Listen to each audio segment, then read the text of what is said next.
Having a great time in Christ over the weekend. You know, we really had a packed weekend. We had communion service, we had church service, we had other services. So the church was really having a great time. President Macron was kicked out of Africa. Good. Very embarrassing and surely frustrating for him. So he's so angry and he's blaming it all on Russia and the Wagner Group. France is not wanted in many countries in Africa, and I guess their Midas touch has turned to dust. It's about time, and I'm glad to hear that Africa is waking up. We have had enough of the insults, the ridicules, the mockery of the West that think they can continue to bully us and hold the little crumbs over our head. They call it aid. Africa does not need any aid or help from the West. Africa have more than enough natural resources to supply the world. Why are we begging for handouts?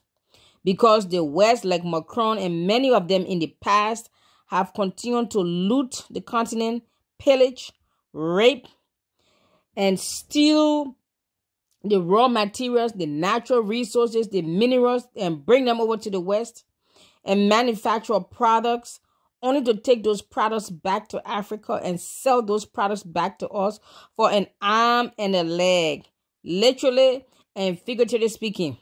Are you with me? So we are tired of this nonsense, and we are waking up, we are rising up. There's a new breed of Africans on the rising, and we are not going to take nonsense from no one. Even and including some of our brothers and sisters that wants to partner with the West, we're going to kick them out too. You can have them. Listen to my beautiful sister here. It is for Macron to be kicked out of France. Macron had an argument with the Democratic Republic of Congo president while he was on a visit to the nation. The argument took place when Congo president reminded his French counterpart about his country's involvement in the 1994 genocide. However, Macron bluntly rejected the blame attributed to France. So President Emmanuel Macron now says the era of French interference in Africa was over. The president was on a 4-nation tour of the continent to renew freight ties. The anti-French sentiment still runs high in some former African colonies as the continent becomes a renewed diplomatic battleground, with Russia and the Chinese influence growing in the region. Unfortunately, Africa, I'm happy, but to go and make allies with China and Russia, that is not wisdom, sir. Africans, it's one thing to kick Macron out, but to bring China in, to bring Russia in. Can we stop bringing these guys in? Can we, Africans, mobilize our raw materials, our natural resources, and our minerals right there in the continent? Can we mobilize and be the powerhouse that the world needs instead of asking for people from outside to come? You think anybody from outside that can come into the continent, they will come in to invest because they have your best interest at heart? Nobody come to invest in any nation because they love you. They come there because what? There's something in it for them. If possible, they want to rule that nation or that continent. So Africa, African leaders, we have enough resources, we have enough wealth, we have enough minerals, raw materials. We have it all. Best weathers in the world, we have it all. Why do we need China? Why do we need Russia? Why do we need Macron? You kicking Macron out to replace him with China and Russia.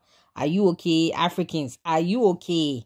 Jari. With Russia and the Chinese influence growing in the region, and this is the president's 18th trip to the continent. But the discontent in Africa against how the world powers have treated Africans is still rife.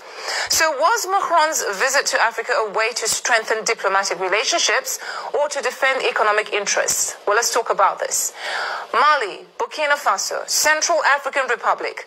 The latest word now is that even Niger, which has been one of the reliable French allies, is now starting to have doubts.